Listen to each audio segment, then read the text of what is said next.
Hi, and welcome to Anne's Family Recipe. Today I'm making a beef and bacon gnocchi casserole.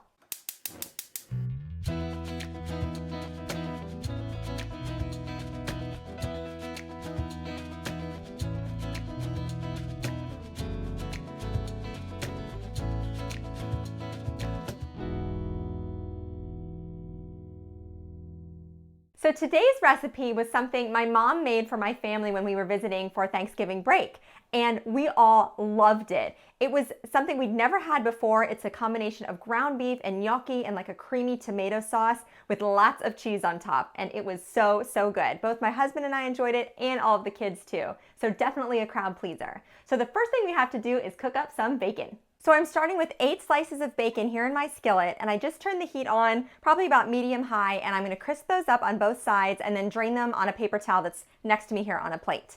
And then we'll use a little bit of that extra bacon grease to cook our ground beef and onion. While the bacon cooks, I'm just going to dice up this medium-sized sweet onion.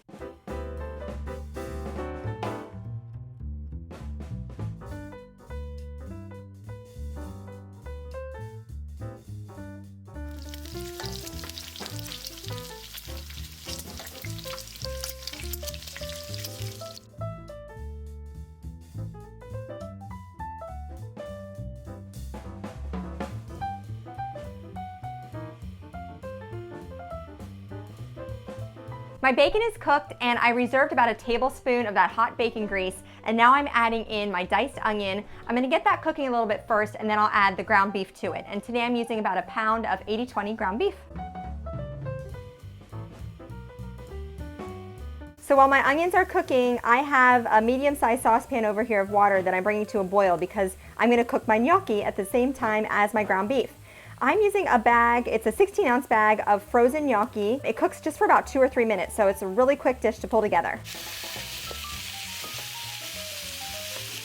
In case you've never tried gnocchi before, it's a potato dumpling style pasta, so it's a little bit denser than regular pasta. It has a nice chewy quality, and pasta sauce clings onto it really well, so they're really tasty. Very popular, kind of trendy these days too. I see it a lot in like sheet pan suppers, but this meal is almost just as simple as that. So we're going to dump all our pasta into our boiling water and just let it cook for a couple of minutes.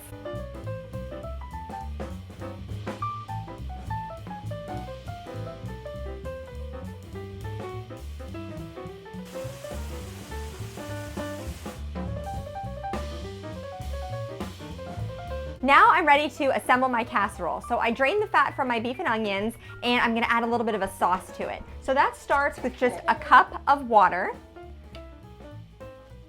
So we'll drizzle that in. And then I'm going to use the same measuring cup to measure out a half a cup of heavy cream. Okay, we'll add that in. And then when I asked my mom for the recipe and she sent it to me, it's from a Taste of Home magazine, and I'm kind of adapting it, making a couple slight changes here and there. But one of the ingredients was ketchup, which I thought was very unexpected, but I promise you this is super delicious. And honestly, it's not that much. We only add about a tablespoon. So we'll squirt that in. And then when I checked out the original recipe, it actually suggested a half a cup of fresh tomatoes that you can kind of garnish the casserole with. But my mom made it with canned diced tomatoes, and I loved it just as it was. So I'm going to add in half a can of drained diced tomatoes now and incorporate them into the casserole. So we'll grab those and we'll sprinkle them in. Lastly, I'm going to season it with salt and pepper and then add in our gnocchi and bacon and stir it all together.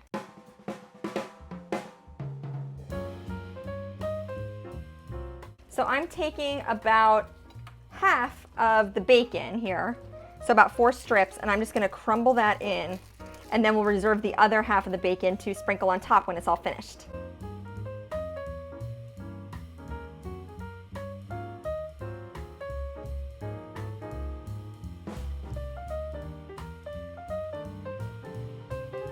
So now that everything's combined, I'm going to allow the casserole to simmer just for a few minutes so that the sauce starts to thicken up a little bit. Then I'm going to sprinkle a cup and a half of shredded sharp cheddar cheese all over the top and pop it in the oven so that the cheese gets nice and melty. Now, I'm not 100% sure that my skillet can go under the broiler. If you have one that can, or like a cast iron skillet, you can just pop it under the broiler for a couple minutes. But my oven is already hot because I was roasting Brussels sprouts for dinner tonight anyway. So I can just put the skillet in the oven, allow the cheese to melt for a little bit, and we'll be ready to go.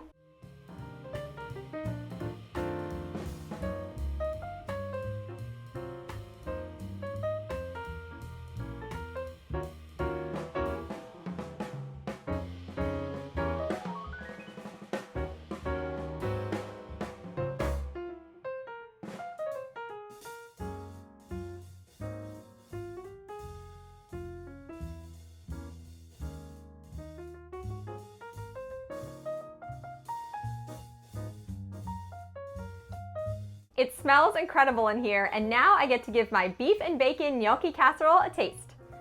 A careful taste, because it's scalding hot.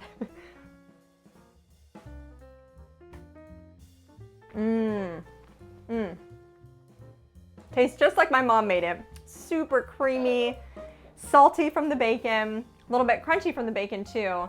I love those tomatoes in there. It has like a nice savory flavor. It's such an awesome comfort food. It's a combination that I've never heard of before, but everything just works so well together. It's really, really good. And also, now that I'm trying it again, I remember thinking at the time this would be really good with crumbled sausage too in place of the ground beef. So whatever sounds good to you, you can use, because this casserole is a total winner. Don't forget to subscribe to my channel, follow me on Instagram at Ann's Family Recipe, and give this video a thumbs up if you like today's recipe. Thank you so much for joining me here in my kitchen, and I'll see you again soon with more family recipes.